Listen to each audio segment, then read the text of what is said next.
Hey everybody, it's Erik Torenberg, co-founder, partner of Village Global, a network-driven venture firm. And this is Venture Stories, a podcast covering topics relating to tech and business with world-leading experts.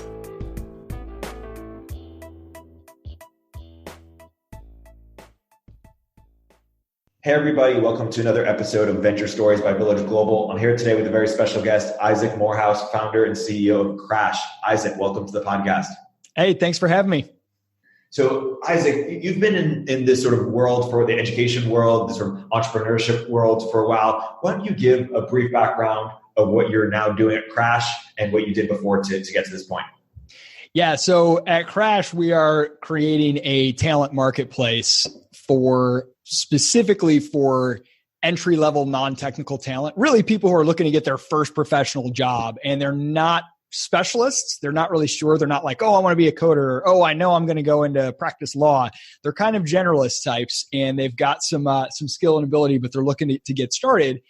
And so it's a reverse jobs board, a way for people to create a profile, to signal their skills and to create pitches to go out and attract specific companies. How I came to that, and we're very early with Crash, just over the last 6 years, I started a company called Praxis, which is a startup apprenticeship program. It's an online boot camp followed by an in-person 6-month apprenticeship at a startup.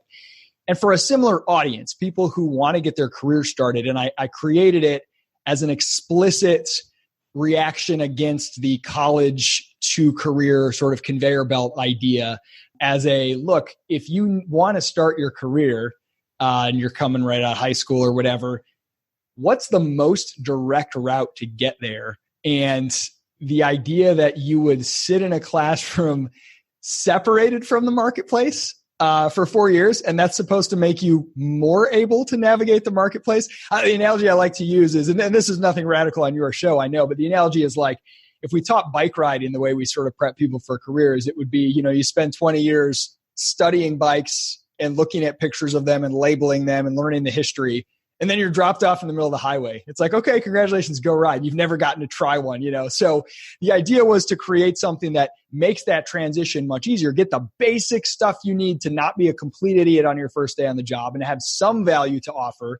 Lower the cost to employers of bringing people in earlier by creating a low price apprenticeship program where they're there learning and working, and let them use that as a jumping off point. And so having built that, having grown it over the last 5 years and just seeing how effective it was, I've just constantly been itching to do something like this that can be massive in scale. And I sort of talk about the difference between changing lives and changing life itself. And changing lives feels really good. And I think we need to, as humans, to feel good and healthy. And it's a nice thing to be nice to individual people and help individual people that you can see. But changing the way that life itself is structured, maybe that's arrogant sounding, but that's exciting to me. I want to change the incentive structure of the world when it comes specifically to getting careers started. And so Crash was kind of born out of the insights gained over creating the Praxis apprenticeship program. And let's dig in there. We can go more specific, but let's first at a general level, if you could wave a wand and change anything about the way life is structured, what might that look like? Oh, man. I guess at the most fundamental level, the thing that motivates me more than anything else is freedom in all of its forms. So not only political freedom and things like that, but I mean, even just freedom from your own bullshit, shame, guilt, expectations of others, whatever it might be that you feel kind of keeps you unfree. And so I guess at a fundamental level, any area where the use of force is being employed, I want to replace it with voluntarism. I want to replace it with something peaceful. I want to replace it with competitive attempts to solve problems, prevent problems, serve needs. And I think the further you can go, any human would tell you, I mean, you can bring it down to a micro level as a parent, right? I've got kids, if you've got kids and you're dealing with an issue, would you rather use a violent solution or a peaceful one? Whether or not you think there's ever room for violence, everyone would always say, I prefer a peaceful one. And I want to take that as far as it can go. And I think it's really easy to let ourselves off the hook. So in terms of just the world at large, I'm always looking for ways where you can replace with voluntary choice market actions anything that's got some form of coercion involved in it. That kind of motivates me. Yeah. Where does that take place as you think about K through 12 and as you think about higher education? If you can wave a wand, how are those structured? Are they totally private? What are people doing during their K through 12? Let's get into some of this. Yeah. So, I mean, if you remove all violence from the system, then taxation is no longer a viable option for funding.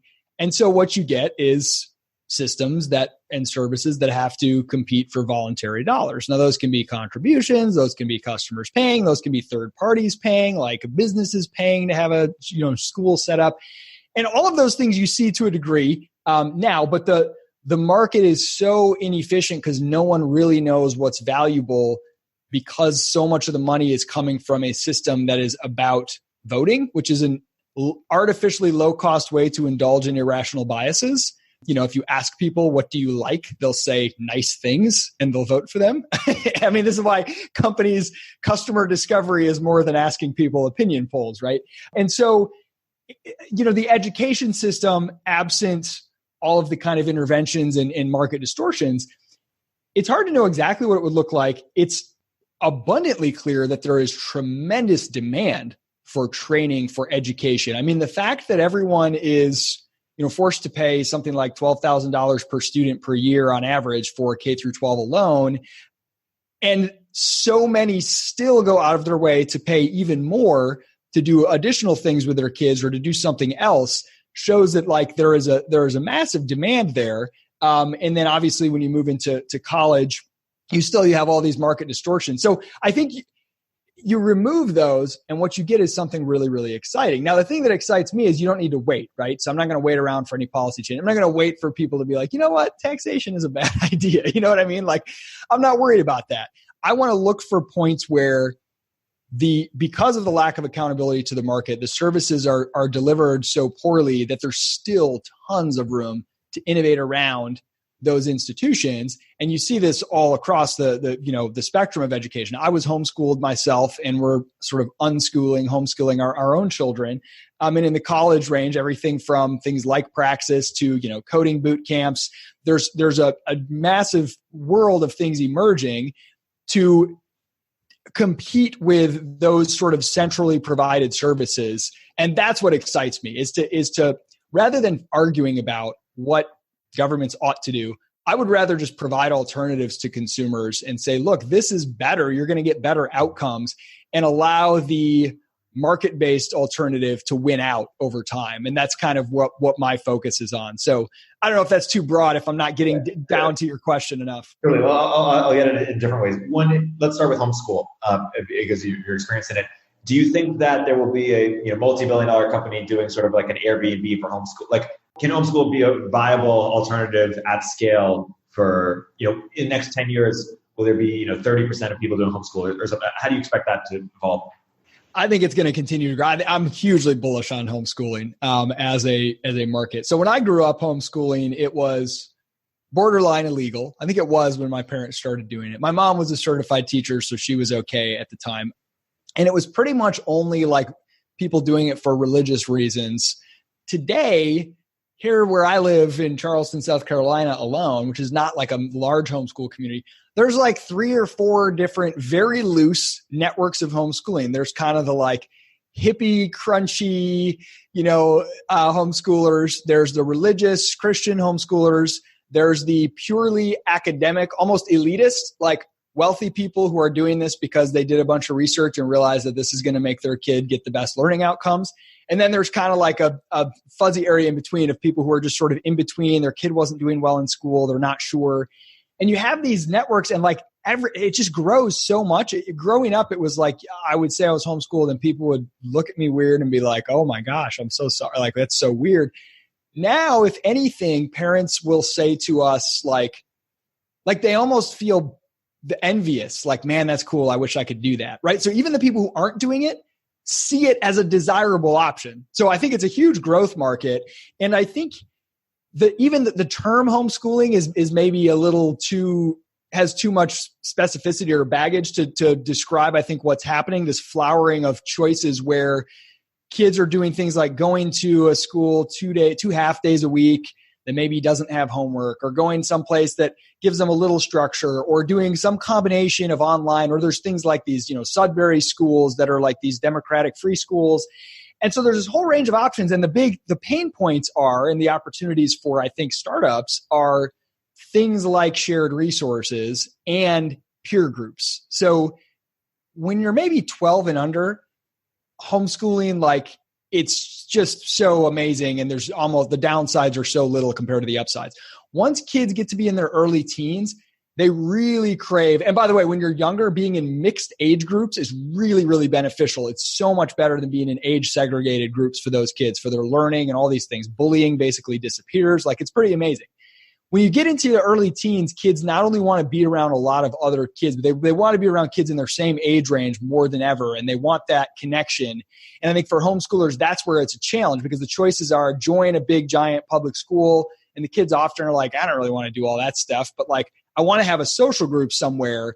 And so creating spaces, and the way society is, it's basically illegal for those kids to work. Companies won't hire them because of all these laws. They can literally have like truancy officers following them around. If they're just hanging around the neighborhood during a school day and they're 13, that's like not acceptable for legal and other reasons in society. And so there's nowhere for these kids to really go. They're like either alone by themselves at home, or they got to join a school, which is what a lot, my son started doing, like once a week, going to a once a week school just for the social aspect. I did the same thing when I was 14, 15. I went to a private school for a year. So I think the opportunity to say something like a gym membership, or somewhere you've got a facility that's got a place where kids can just hang out and do different things that are hard to do at home and that allow groups to get together.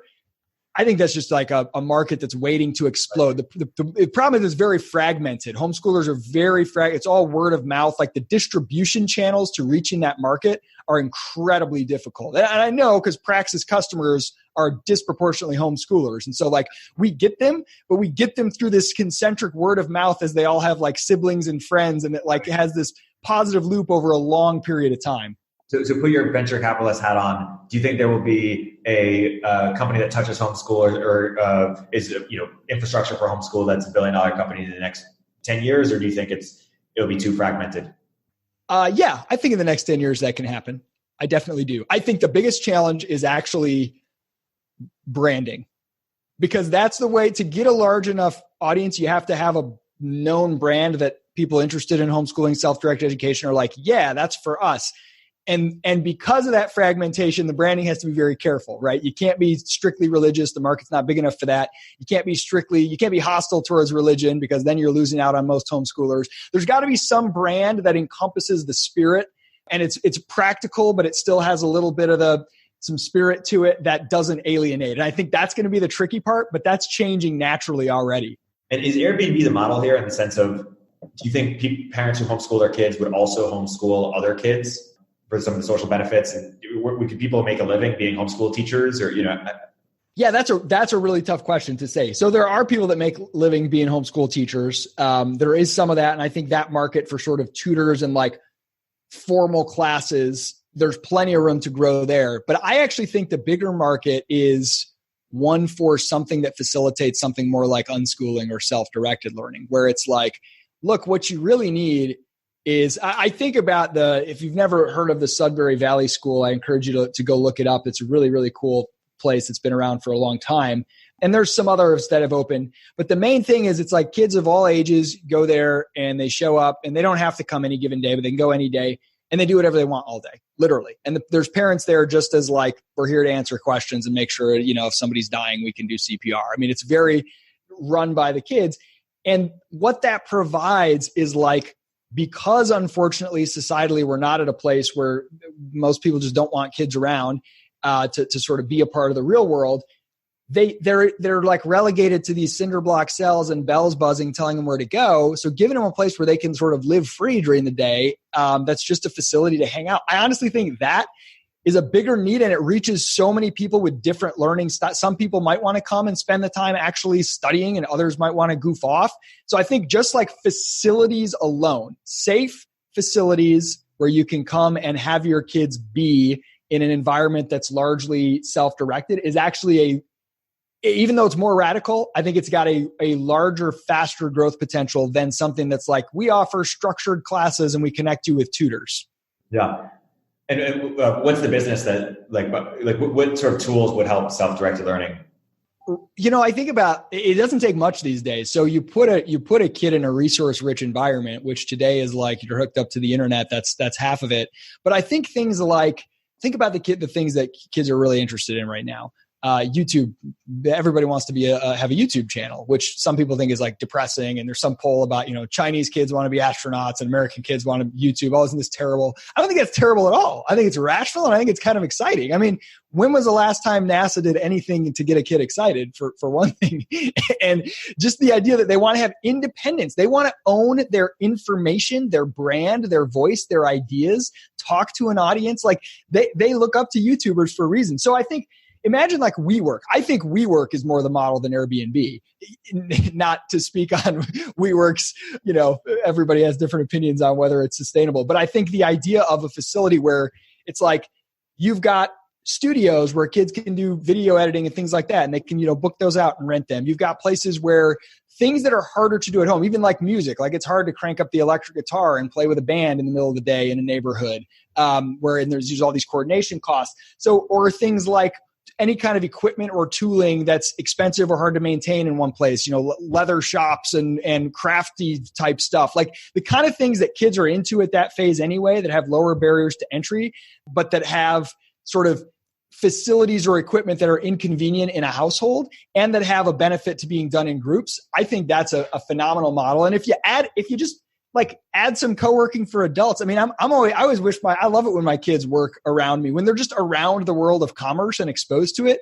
So I could see like a WeWork that's got some sort of, here's like kids hang out area and do whatever they want. Not a daycare, but like a sort of a free range kids section. And you can choose to work in there as an adult or not. Could be pretty awesome. Yeah. So I feel like Thiel and others helped sort of really popularized this idea, I don't know, over a decade ago, that education is this big bubble. Particularly, I think they were focused on university education, but probably everywhere. And you, of course, launched the Thiel Fellowship. Things like On College were also bigger at the time. I'm curious, how has the conversation evolved in the last 10 years or last decade since that conversation really got popularized? How has the conversation evolved? How has sort of policy or any movements how's the world of education evolved since, and where should it be? But when we start with maybe what's happened. Yeah, so I'll start in 2003. I was in college and I had been homeschooled, as I said, and I'm paying my way through school. I'm working for a small business owner 3 days a week, and I'm turning around and spending the money on these classes. And I went to a big generic crappy state university, just like practical, cheap. I got to get this degree because everyone says I have to. And I remember feeling like this is just so weird. I remember looking around at a bunch of classmates who were hungover and nobody wanted to be there. Teachers didn't want to be there. Everybody cheered when class is canceled, right? What other good do you pay for ahead of time and then you're happy when it's not delivered, right? Because clearly the information is not what people are buying. And so I had this moment, this clicked, and I didn't have a name for it at the time until later, reading things like Brian Kaplan and other economists. I looked around and I thought, all I'm really buying is a piece of paper that says I'm on average likely to be no worse than everybody else in this room. And I was like, holy crap, that's kind of a ripoff, right? And so at the time I had this big idea, like I put together this crappy PowerPoint that I found it years ago. I'd forgotten about it, like education revolution. We're going to have some place that the separation from the world of commerce and being a productive, independent adult and the world of like learning is such a weird separation. It's so unnatural. That's not like the way that you transition and learn things in life. And I thought like if these were more integrated, and I didn't know what to do with it. And at the time, nobody was saying things like bubble in education. There were no MOOCs. You couldn't even do video streaming online at the time. And so I didn't really know what to do with it. Fast forward to about 6 years ago, early 2013, when I had spent the intervening decade working in some nonprofits, working with a lot of college students, and then working with a lot of employers who had built successful businesses. And I got the idea for Praxis, and we launched it, and it was like, every single customer I talked to, I mean, the first couple classes were like 6 people. I mean, it was just like bootstrapping, grinding. And it was like me personally selling every one of these individuals on the idea that like, I'm only asking for a year. If you don't want and you want to go back to college, fine. Like it's a net cost of 0 because you're going to get paid. We're going to get you placed, all this stuff. And it was like every kid that I talked to didn't like college, but they were really scared of any deviation. Now, over the intervening 6 years, today, when we talk with people with Praxis, every kid doesn't like college and they're completely like, yeah, like I'm probably not going to go. Like, I understand. Let me just figure out if Praxis is a good fit. But like, it doesn't take a lot to sell me on the idea that I don't need to go to college. In fact, for young people, the burden of proof is starting to almost flip, which is like the rational thing. You would expect a 4-year, 6-figure expenditure to require a higher justification in terms of its outcomes than something less. Parents have not come around yet. Some have. Parents of younger kids. Each year that passes, it gets easier. But I think for parents, it has nothing to do with career outcomes. The landscape is very much stuck in. We're so new to the age that we live in that here's my craziest observation about all this.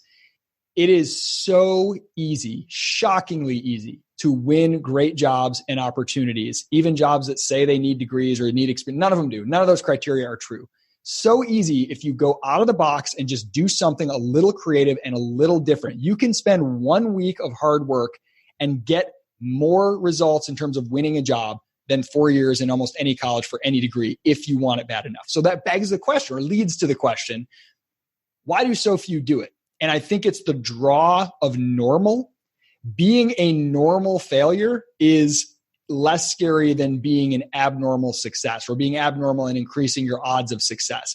And I think to me that speaks to how early we are in the information age, because we still think like abnormality is a threat to the community in a world where like you've got to have these kind of status signals and like stick to the norms. We're not used to the fact that we live in the long tail world.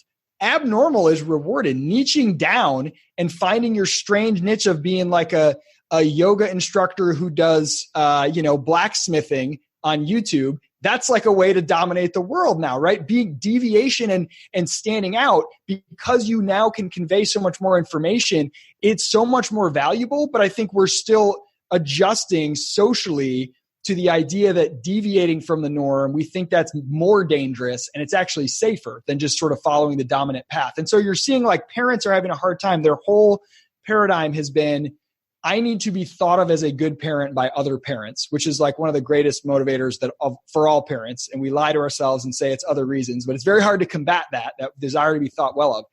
And I've spent my whole life thinking of that in terms of college. And then I go to the cocktail party. If I say, yeah, John's not going to college, he dropped out.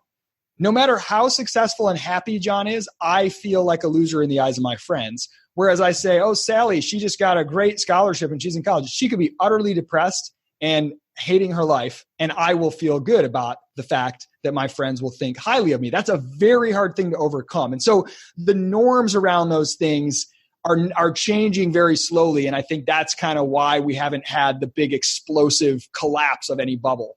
What's it going to take for that bubble to collapse or those norms to really change? It could be something exogenous, like a big economic shock or, something to that effect. I kind of suspect that I'm always wary of being sensational. I suspect that it will look more like what happened with the news industry, where there was never like a moment where we're like, remember the day when we woke up and all the newspapers collapsed? But all the little ones pretty much did collapse, or they became blogs or online. And it was like the minute that the internet made blogging and independent journalism possible, the writing was on the wall and everyone kept saying that. And it did happen. The top tier newspapers stuck around because they had enough brand power. And then like the really distributed independent stuff flourished. All that like deadweight middle regional stuff died out. And I think that's exactly what's happening and will happen to the university system. But I think it's just going to happen a little bit more gradually than most people expect. I think generational shift is going to be the key, and that takes time. But it's possible that I wouldn't be shocked if something happened really quickly. I'm always reticent to make claims like that because usually disruption looks fast in retrospect, but it never feels fast in the present. Yeah, totally. I mean, and so how do you see it playing out in the future? Is it that the top universities remain the Harvard and Stanfords, but the middle ones just sort of bottom out? What will take its place? Yeah, I think so. So, universities are so complex. They're such a complex bundle of goods that it's very hard to like exactly know what people are buying at any given university. And even if you ask them, you don't necessarily get a clear, straight answer. So universities where it's truly a consumption good and people are just buying a fun summer of drinking and their parents feel fine paying for it, like just go spend more time growing up because you're not ready for anything. And I don't care what you do, just go do it somewhere, right? Like there's a market for that. That will continue, whether it looks like a university or it looks more like some campus type environment that has all the social stuff, but none of the classes or whatever. I think that's going to continue. I think some of the elite schools, places where it's like our family's been here for forever. There's some networks, there's some, for parents who have the money, it's like, we just want you to go because that's what we do in this family, right? Like some people are like that with the military. There's always going to be some market for that. I think the elite schools, they have a lot of other things that they can do that make it so that if you get in the signal of being selected, if they can still keep that as strong as it's been for certain jobs, like working at certain, consulting firms or whatever, they will probably be fine. They will adjust. I think it's really like, and I suspect the very pragmatic, low cost, like vocational schools and very applied sort of no bullshit type things where it's like, I want to learn one specific thing. Here's the way to learn it. Certainly if there's legal requirements, like becoming a dentist or whatever, those will stick around. I think it's the giant middle section of both public and private, like generic bachelor's degree in communications, business, marketing, like all of those areas, there's just no case to be made at all from an employment standpoint, from a human capital building. Like this, the human capital building is null, is absolutely zero. In fact, I would argue that it's negative. You learn habits and mindsets that make you less valuable in the market than if you spent even half that time in the market. And those mindsets being like, not creativity, just doing what you're told. Exactly. Like learning, following rules. I mean, even just the structure, the artificial structure of your schedule. The thing we found so often with people joining Praxis, especially if they have been in college, it's actually harder for them to learn to create their own structure and schedule. And with the increase of opportunities for freelancing, remote work, that is more important than ever. The ability to just know how to manage your day without someone imposing a schedule on you. So even just some of those habits, like the social rewards in college, are for things that are often self-destructive and like not good for your professional life or healthy balance. So the things that sort of win on a college campus, both in and out of the classroom, are not usually very good for winning in the marketplace. They don't translate too well. Yeah, and so the signaling component is for those degrees especially. People argue that it still has signaling power, and they'll show correlative data that says, look, people with this have higher earning power. I don't buy that at all, because if you say to me that, look, like it or not, employers still care about this because, see, they're listing it as a requirement on this job post. And I can say, yeah, but I saw a kid with no degree who took 2 hours to put together a 5-slide pitch deck for them and emailed it to them. And they never once asked about his education, and he got the job. They didn't even know. So they're not even taking it seriously if you show them something better. So that proves to me that it's just lack of imagination that makes people assume that that's doing legwork. No one's like, oh, you have a degree, I'll give you a paycheck. So the signaling component's falling away. So what does that leave? The social component. I mean, you got football games and parties. You don't really need to register and pay for those. I think it's the parents are the last thing that's keeping a lot of those, together, and kids' unwillingness or inability to break from their parents at that age of 18, 19. They need that approval and financial support often. I would argue because they've been crippled by a life in the cages of school for the previous much of their life. But I think it's coming down. I think it's coming down bit by bit, and I think it's incredibly exciting. Yeah. How do you think ISA's income share agreements are going to change this, if at all? Yeah, I mean, I love markets and everything, and I love options and everything. And I love the idea of securitizing future income streams and getting training in that. I think what it does is the more widespread they get, it just forces institutions to deliver something that's of market value. And I think the more places adopt something like ISAs, we'll see really quickly how many places are doing something that actually makes their students more valuable in the world. And I think it's a pretty small number, because if you're only getting paid, if I'm getting paid, and if I'm getting paid a certain amount of money that I didn't believe I was capable of when I came in, you've got to be doing something to me, enhancing my ability to sell my pre-existing ability somehow. And if you're not delivering that, you're not going to make money. And so I think ISAs are going to be like, I would say they're in a little bit of a like, ooh, this is kind of a cool hot market. I think they're going to go like this. And then I think they're going to really level off while people try to figure out which ones actually pay, because the assumption that any training program makes sense to have an ISA is not true. And we don't really know yet which ones actually are going to create long-term results that justify the structure of ISAs. So I'm really excited to see them proliferate. I think it just makes it weeds out the institutions. They'll have to either rebrand and say, no, we're not about careers, right? Which is what professors always love to say when you talk about, well, it's about enlightenment. Great. Sell enlightenment then and stop selling careers. That's a separate product. People will pay for that.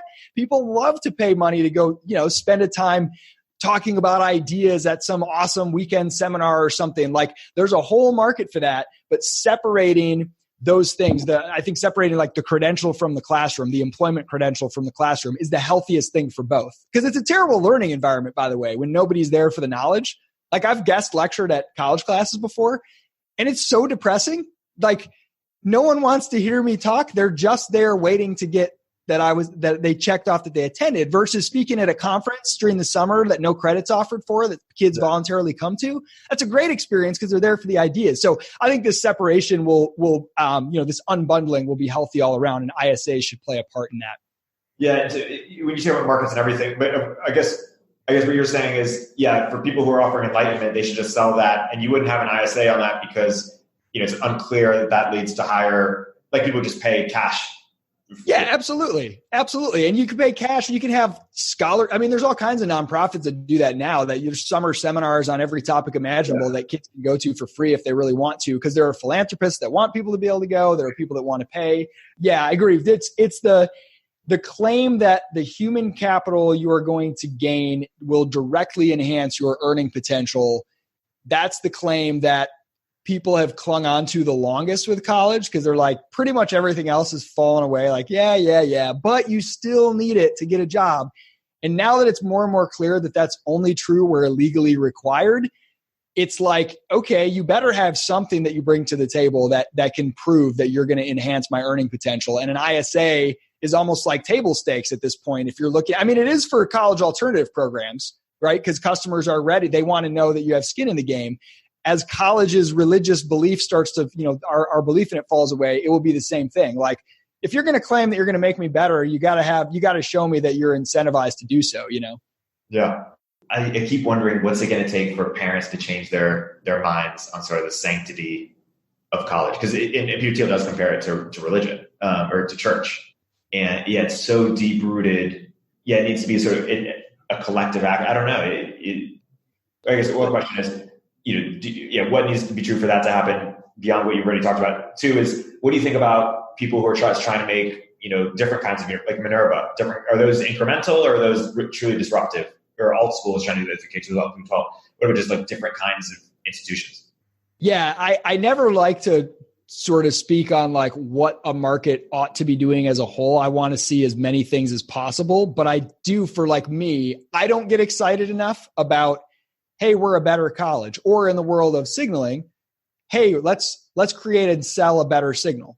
What I get excited about is the radical individualization, right? Which is the whole concept behind Crash, is be your own credential. The idea that this is something that's possible for the first time in history. And I think saying, hey, you can have a cheaper, better, more efficient third-party stamp of approval than we used to have isn't radical enough. I think you can go further and say, you can be your own credential and differentiate yourself at a fundamental level where the individual is the fundamental information unit And which is what all of this is about, is information, right? Most of the market is information. I mean, even the goods that we, prices and things are information, but the things we believe about goods, their subjective value is information.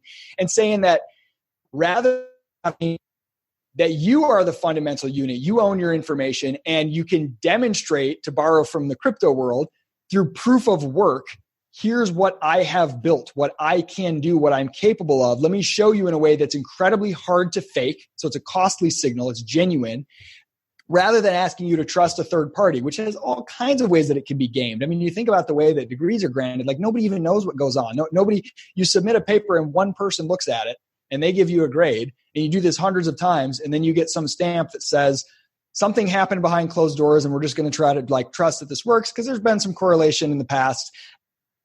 Objectives and methods. I'm glad those exist. Those will continue to proliferate. And I think that's largely good. It moves things in the right direction. Something independent of any institution, then you really have to flip the burden onto those institutions to say, well, what are you going to do to make me better that I can't do on my own? Let's get into credentialing a bit, because we didn't exchange on Twitter. I was talking about peer-to-peer credentialing is the future. And you're like, you don't even need peer-to-peer. You can do it self. I guess I'm curious what you think about peer-to-peer credentialing, and then I'm curious how self-credentialing is more powerful, because obviously the bias is on people are going to vouch for themselves. Yeah, so we may be talking past each other here. So I'd love to hear, what do you mean by peer-to-peer credentialing? I've only heard that a few times.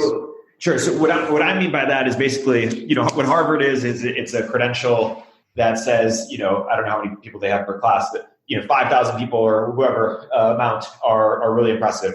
But if you were to tell me, Isaac, here are the most 5 impressive people I've ever worked with in my life, or people, I think have the most potential in the world, basically people I've ever met, I would take that higher than a Harvard credential.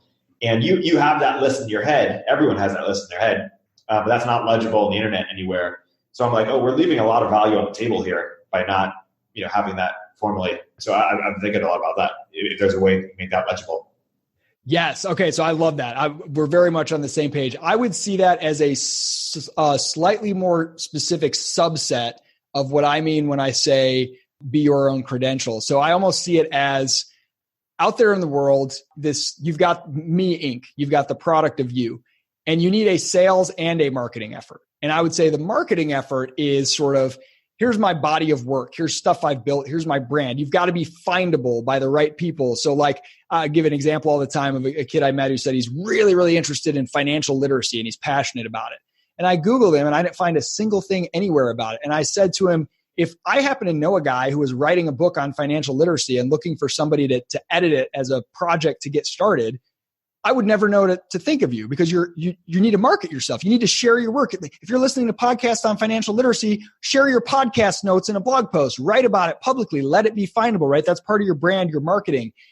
I would say what you're talking about is the sales layer on top of that, right? Which is like individual people need to have specific beliefs about you that enhances your value, so that when I go to do my due diligence, and I go ask specific people, they've got something to say, or I run into them, right? And so one of the ways we have job seekers, we always encourage them to do sort of the shotgun and the sniper, which is really marketing and sales. So you blast out to the world, here's what I'm up to, here's what I'm doing, here's what I'm interested in. If you know of any opportunities, let me know, so that you never know. There could be 1-2 degrees removed from you that didn't know about it because you were keeping it to yourself. So let it be known. That's like the marketing broadcast. And then the sales process is identify the top 4 or 5 opportunities, do something specific for them, target them, but don't just give it to them in a one-to-one context. Also do it tweet it at them too. Hey, I made this for you. I'd love to work for you. And you'll see other people will come on and vouch for you and say, oh, this person's great. Oh, wow, that's really impressive. They did this thing. And so I think kind of capturing your reputation in a broader sense, it's not just what you've done, but who you've worked for, who will vouch for you. I think those sort of play into the same concept of owning your brand. And where it gets really exciting is when you combine sort of objective, verifiable data about, let's say, I worked here for this period of time, or I did something with this person, with a narrative that you can weave around it, right? So if it's hey, and be very transparent about it, because in this age of information everywhere, you can't escape. You won't win by trying to hide it, by trying to tell a fake story that says, well, the reason I got fired from this job was blah, blah, blah, blah. It's better to own it and say, here are the facts. Now here's the narrative around those facts. And I think you have this ability to unlike a credit score where it's like somebody else imposes it on you and you can't escape it. You get to take some of the objective facts and you get to take some narrative and you get to own it in a way that you've never had control over before. And so I would say who your relationships you have with people are a big part of that. I mean, I go look on Twitter, and people that comment and engage with you on Twitter is a really interesting indicator of people, what kind of person you are. So yeah, I think tying in the peer-to-peer, the making legible your personal one-to-one relationships is something that's very powerful. And LinkedIn used to have that a bit. Now everyone's just connected to everybody all the time. And so the weight of that has dropped. So let's again put our venture capitalist hats on. In the next decade, what other billion-dollar companies do you think will emerge in the education space broadly? So if you're running a VC fund focused on the future of education, what are the types of companies that you expect to back that you think will be unicorn companies? And because I'm sure you believe Crash will be one of them, maybe paint the vision for Crash as well. Yeah. So as I said, to me, it's all I get really excited about information and individuals owning their information. And so the idea of a platform like Crash, the sort of big crazy vision is this is where your professional life lives, and you have a control over the forward-facing information as well as a dashboard to manage the kind of process of actively utilizing that information to go and win jobs and win opportunities. And you're managing your goals for your career. You're managing your, what are you trying to achieve next? You're managing your job hunt when you're on the job hunt with your, baked in job hunt CRM.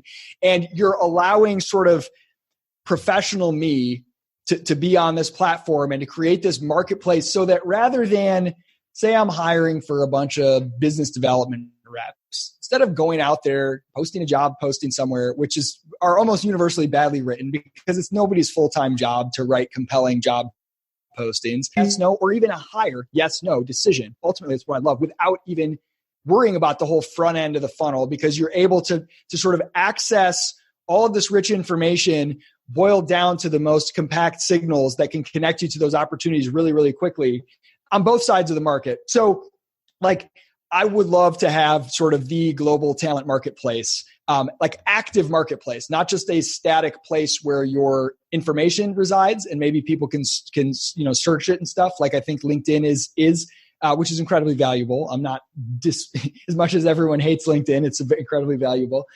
But I think having a reputation marketplace, because that's ultimately what you're buying. I mean, only two things matter: your ability to create value and your ability to prove it. And that marketplace where this is your value proving ground, that's what I'm trying to build. In terms of other companies that I think would be massive in this space, I don't want to just get too repetitive or sound too vague, but I can't stop thinking about how much in this information rich age that we're still learning how to deal with, that there's all these stresses of going out there into the world and engaging in this constant stream of information and having this brand and reputation and all this stuff. And loneliness is the single greatest thing that young people that I talk with, I mean, they're incredibly lonely, across the board. Basically, if you're under 30, loneliness is very high on your list of things that you're struggling with. And this blew me away when I started to discover this. I don't know. I have a couple things that I think contribute to it. I think the fact that most of the time, most young people are first of all, their life is more structured than it's ever been. The number of hours in formal instruction, after school homework, after school programs. So they're kind of in autopilot mode almost all the time. And they don't know how to be alone because they've never had to be very, very little. So it's a very big struggle to just be alone and not have programs fed to you all the time. And then they're kind of always in these artificial prefabricated social environments. And once those end, they don't know how to go and create a social environment on their own. And so they do the easy thing in the moment, which is pop up Instagram or whatever, which is great. And I think it makes us more connected. And I'm not on the whole negative about these things, but it definitely relieves just enough of the pressure that you don't go and do the extra work to try to like get out there and forge some other kind of relationship. I think the fact that religion is almost, gone. Most people don't go to church. Where else do you go? I think about this because my wife and I, we both grew up going to church, and we met there and we got married very young. And I look at young people now who are at the age I was when I got married or many years later. And if they're not into like drinking and partying, I truly don't know where they go to like find a mate, for example, or even friends. Cause like, if you don't go to church and you don't go to like bars and stuff, there's this huge gap. So all of that to say, I think anything that facilitates hard to replicate in real life experiences, again, that's very hard to nail and to scale. But I feel like if you do, there's just something there. There's like a floodgate waiting to explode there. This kind of loneliness issue. So like communities, like real in-person communities, facilitating that is really interesting because everybody says they want to work remote. Everybody, all young people, but they also say that they're perpetually lonely all the time. I don't know exactly how that gets solved, but that's something that I think about all the time. Like, I feel like if I were an investor, I would just be waiting for every pitch that comes to me and hoping that it was the pitch that makes me go, yes, that's the solution to this thing. Because I feel like there's something huge there that's waiting to take off. Yeah. It's interesting. I'm curious how you square that with sort of, because I like you, am really into markets. You also, you talked about how, the individualization of everything. Why don't you get into what you mean by that? You also said that, why is a trigger word for you. But why don't you get into what you mean by those concepts, and then we'll, bring it back to sort of community. Yeah. We is a trigger word for me, although I'm sure I say it sometimes as well. Collectivism is an easy shortcut sometimes. But no, what I mean by that is like, and this is part of the whole learning to deal with the information world, where your reputation can become this thing that's completely alien to you. That's like, and so you feel like you got to maintain this reputation on, let's say, social media. And you have to go out and say things like, we need to solve poverty. We need to solve whatever. We need more of this. And it's like, none of that means anything. What can you do to improve your own life and the lives of those around you? Can you offer something, build something that entices people to live in a way that you think will make them better off, and that they do too, because they voluntarily gave you their money? And if you're not doing that, I don't give a damn about all this we stuff that we should do this, we should spend more on this, and we should spend less on. None of that matters. Like, go build it, right? So I love markets and actually putting things into the real world and saying, if my theory about what we ought to do is correct, then I should be able to build a business that can win, right? And if not, then I got to go back to the drawing board. And I love bringing it back to like the realm of action, what's within my control. But in terms of like markets and, lack of community, I think it goes the other way around. I think anywhere you see free association and frankly, commerce, you have an environment more conducive for community and connection than anywhere where you see things run in an institutional or certainly a political manner. So you take things like, take a simple example in a small town. Say you've got a large national store, Walmart wants to build a store in a town. Now you bring in, you have no politics, and what you're going to have is, let's say I live next to my neighbor, and let's say he owns a small mom and pop store, and I shop there, and it's okay, but it's high price and bad selection, and we're friends. And then Walmart comes into town, I start shopping at Walmart. Now he and I are still friends, and we probably never talk about that. And he may or may not be like, hey, are you still shopping at my store? But the market has this ability to just be like, we can go out and do our anonymous transactions and we can peacefully coexist. But let's say politics gets involved and there's a referendum that has to be passed in order for Walmart to move in. Now he's going to put a sign in his yard that says ban Walmart. And if I'm like, well, I love Walmart, it's got cheap goods and I'm trying to save money for my family, then I'm going to put in a sign that says bring in Walmart. And now we're enemies. And now we can't be friends anymore because we had to put it up to a vote. We all had to fight about it instead of like, let me shop where I want, let you do what you want, right? And I think commerce has this amazing civilizing force. And the fact that we have choice, there is no genuine community without choice. Being forced into a community or a group, I think creates the atomization, creates the retreat within, which is part of what I'm getting to with school. The number of kids who are painfully lonely sitting in classes full of other kids is off the charts.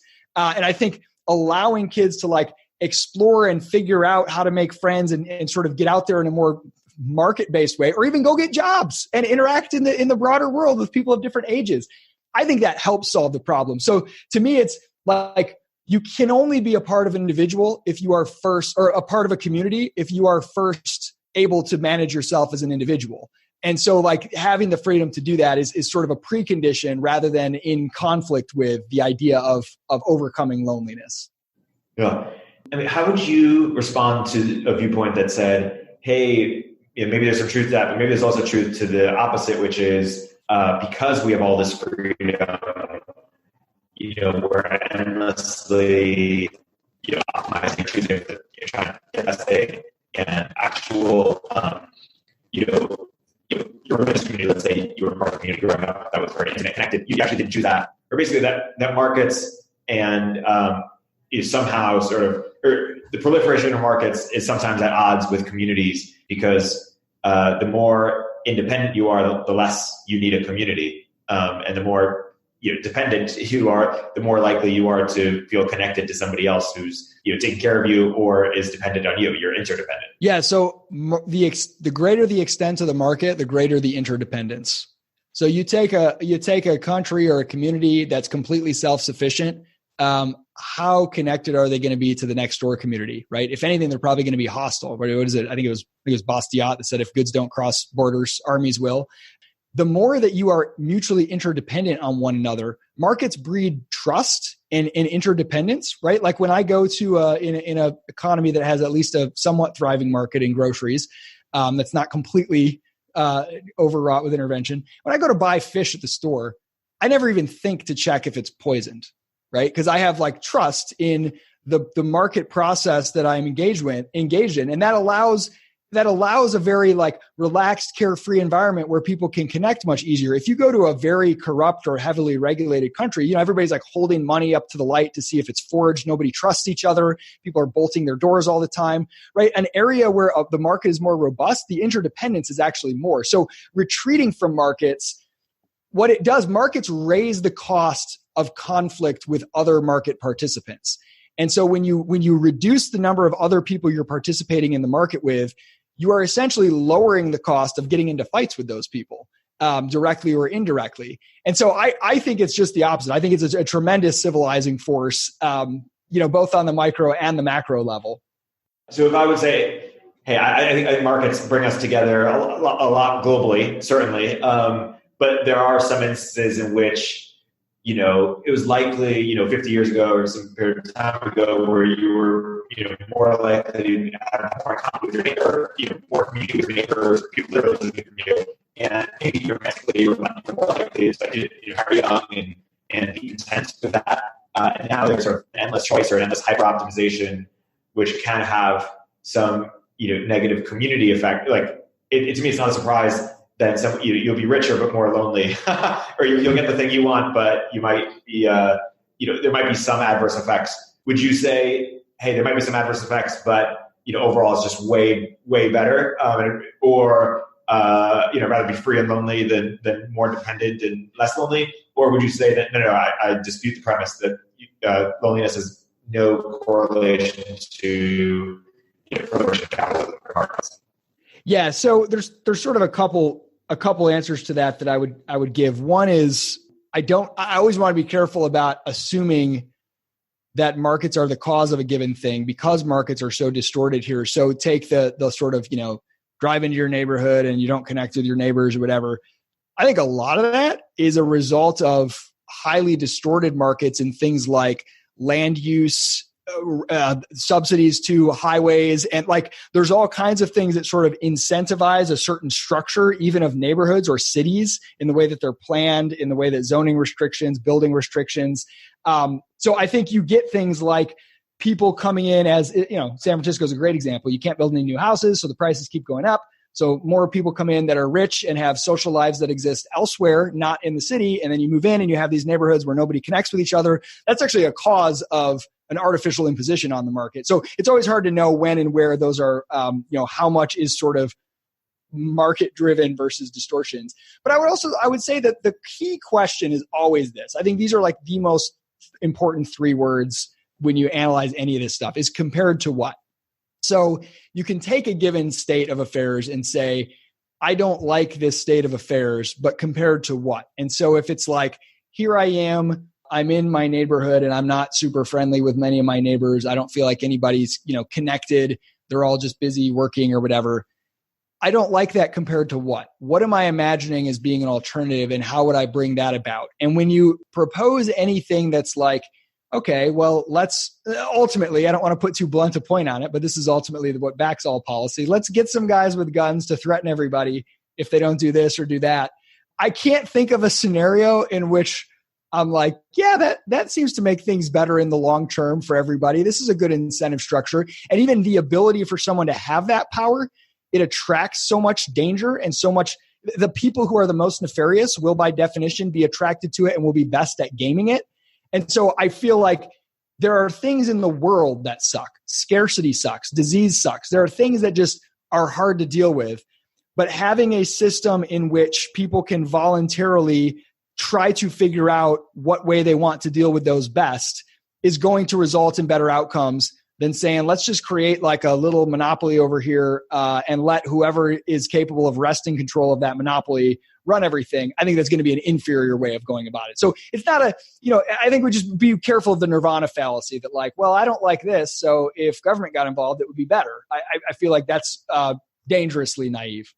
Totally. I totally agree. Yeah, definitely not arguing for any government intervention here. I've had sort of this pet theory of, get your, market thinking out of my tribes and your tribal thinking out of my markets. And by that, is sort of, if we're going on a camping trip, we're not going to have division of labor specialists, we could be playing semantics, but I would argue that you would. Like my definition of markets is like any voluntary exchange, which is like any kind of arrangement, okay, we're all going to share our food on this trip. Like, as long as there's no force involved, I would consider that a product of the market. But that's maybe just a definitional thing.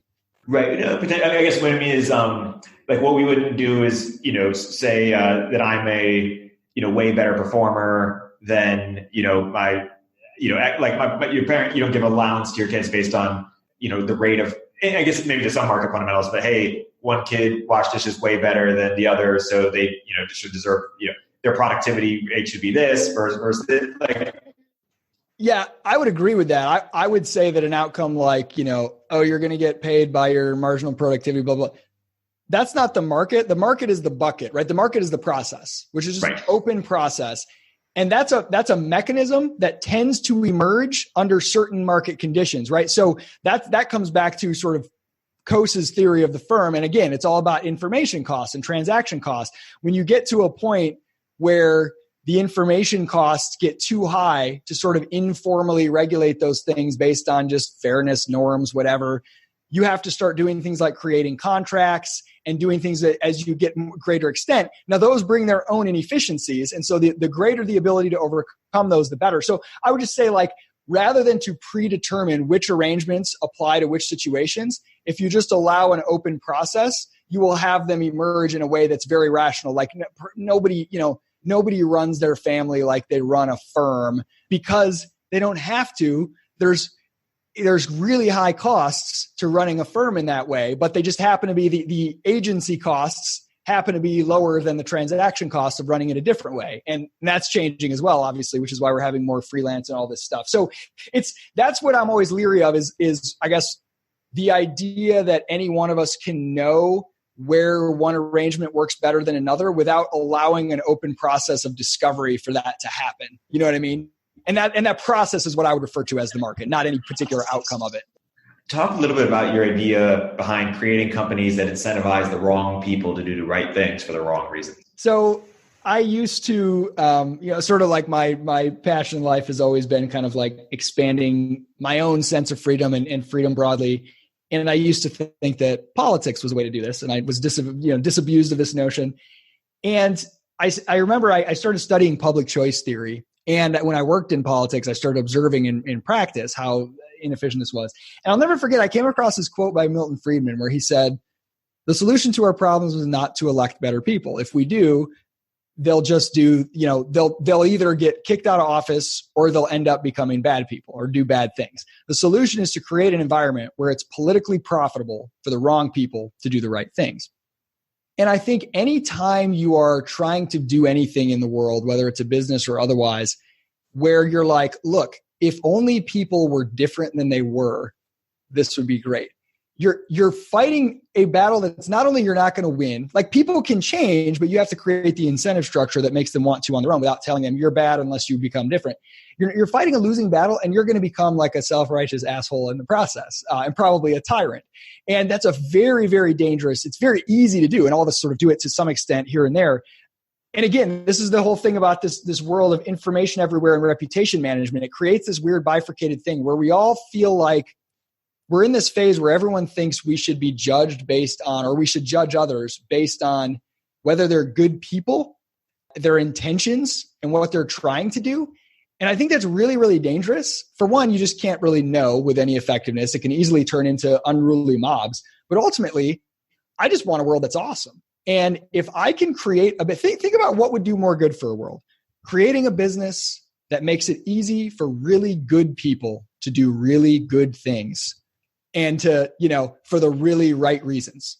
Well, that's really cool, but it's pretty limited in scope. But what if I could create a company that could incentivize bad people to do good things for bad reasons? That's like the most kick-ass thing you can ever imagine in terms of making the world a better place, right? And in some sense, the only way to determine, what's creating value is the absence of interventions, the profit motive, and people are willingly parting with their money and saying you're creating more value for me. But I think not caring so much about whether somebody is or is not a good person and whether they're doing things for a good reason on the social level, right? If it's your friend, you're like, of course, or your wife, like you don't want that. But when you're out in the world, engaging with companies that create value for you by your own definition, that helps create value for the world at large, and stop turning everything into this crusade where it's like, well, first we've got to figure out what this person's motives were. And then we got to try to punish them if we think they were doing things for the right people who don't fit your definition of good, to not engage and to become a threat. And so to me, like incentives, creating incentive structures is so important, so much so that I always want to take it to the radical end. Like, okay, what do I want my customers to do? And can I imagine a world in which somebody that I think is not a very good person with not very good motives would still want to do this and get this outcome? And if I can try to make that world come about, it's like one of the hardest things ever. That's something really worth doing.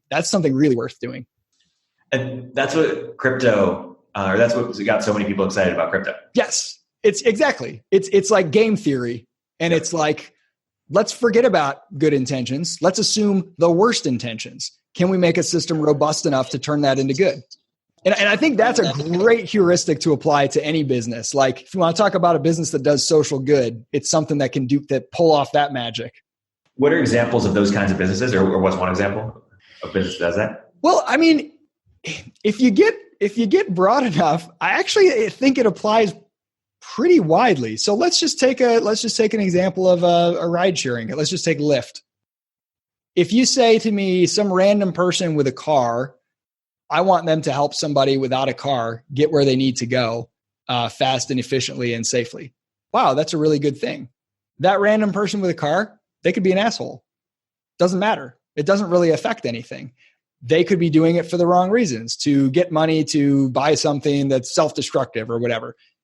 It doesn't really matter. If you can create an incentive structure that protects from somebody, physically being violent or whatever, that gives the consumer ultimately the thing that they want, and that gets rewarded, and you see that reward in the form of profit, because all profit is an indicator that someone added value to the world that didn't previously exist. They took a bundle of resources and capital and information, and they purchased it at X price. They did something with it and sold it at Y price. And there was a difference between those. And the fact that people voluntarily parted with their resources at a higher level than what the raw material was means that value was created. And so in a very broad sense, anytime value is created, you are kind of making the world a better place. You are enhancing people's lives based on their own definitions of what they value, which you may or may not agree with. And so you could say, well, now I want to try to do something that alters what they value. And I think there's some really interesting questions around how you do that. But I think you can see like there's a feedback loop where social norms and beliefs they shape what people value and what they seek in the market. And then what they seek in the market in turn shapes social norms and beliefs. And so like you can make certain things cool, right? By effectively delivering something that people enjoy and that makes them happy. People's desires are largely neutral in terms of what they're valuable, what they value, neutral, if not slightly beneficial. So it's like the idea that if you just give consumers what they want, we'll all be just like eating slop and descend into chaos, I think is just stupid. Like people, they realize pretty quickly, wow, this is making me unhappy, right? So like trying to elevate the world, I think is best done by trying to create a peaceful, profitable business in the broadest sense of the word. What do you think is the best way to internalize externalities, like, environmental stuff, other externalities? Yeah, I mean, it's been a long time since I've dived into this stuff back in my econ nerd days, but as a general rule, the easier it is to assign a property right to something, or the easier it is to turn something into something that you can exchange or that there's a market for, the easier it is to internalize externalities. I mean, when you look at all the greatest abuses of sort of negative externalities, you start scratching the surface, and it's amazing how many of them are the result of something preventing a market from developing. So like back when the Cuyahoga River caught on fire in Ohio decades ago because it was all full of pollution, that was because governments passed legislation allowing companies to do that and holding them harmless from the 1,000-year-old civil law that had developed that gave people the right to sue people for polluting upstream.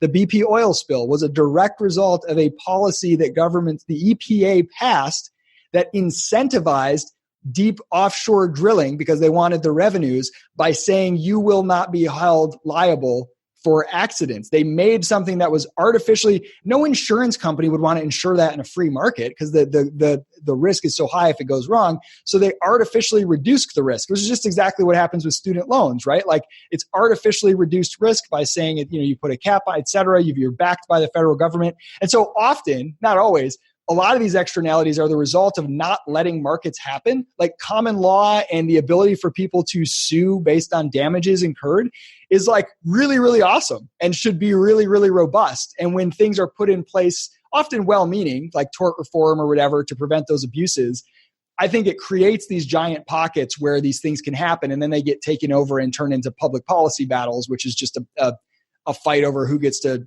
divvy up the spoils, and that doesn't really help anybody. So the more you can have rights and markets in these things, whether individual, collective, whatever, I think the better for reducing those. Talk about why self-honesty is the struggle of our age. So again, this comes back to this like thing that I'm sort of on, which it's very like half formed, but I just keep thinking about that we're babies in the information age. And so you're out there on social media, you're out there with your reputation, and you're sort of in this constant stream of dialogue. And the way that being rewarded for saying the right things and aligning yourself with the right things, with whatever's in vogue, it's so strong. It's such a strong force that I think it makes it incredibly hard to reflect and be honest with yourself about what you actually believe and why.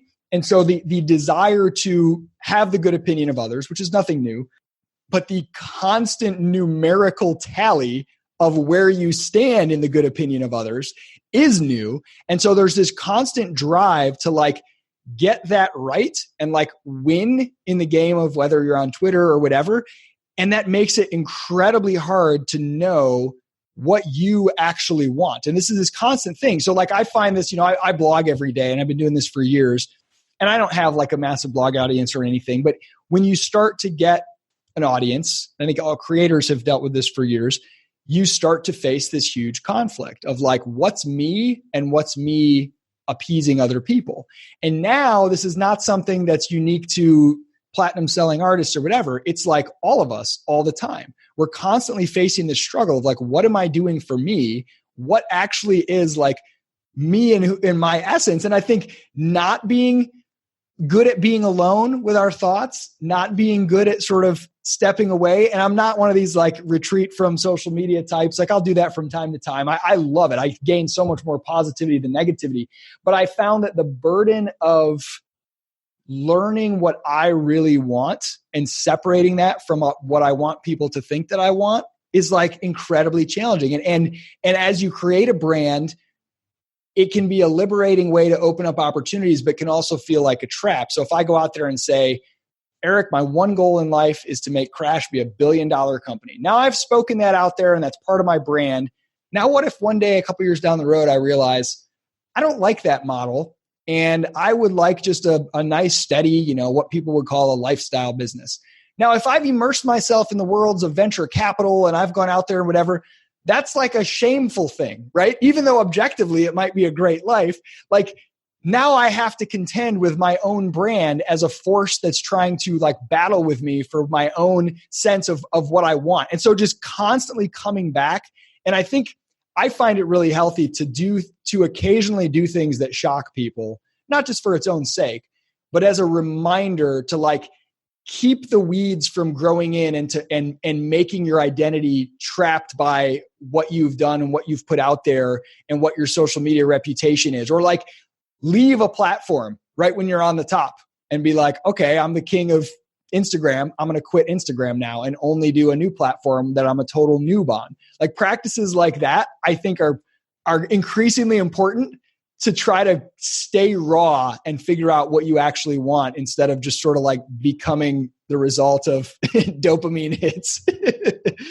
My guest today has been Isaac Morehouse. Isaac, thank you so much for coming to the podcast. For guests who want to go deeper into your work and into Crash, probably the easiest thing is to go to isaacmorehouse.com. You can find a link to Crash. You can find a link to just all the other stuff that I'm up to. That's sort of a good one-stop shop.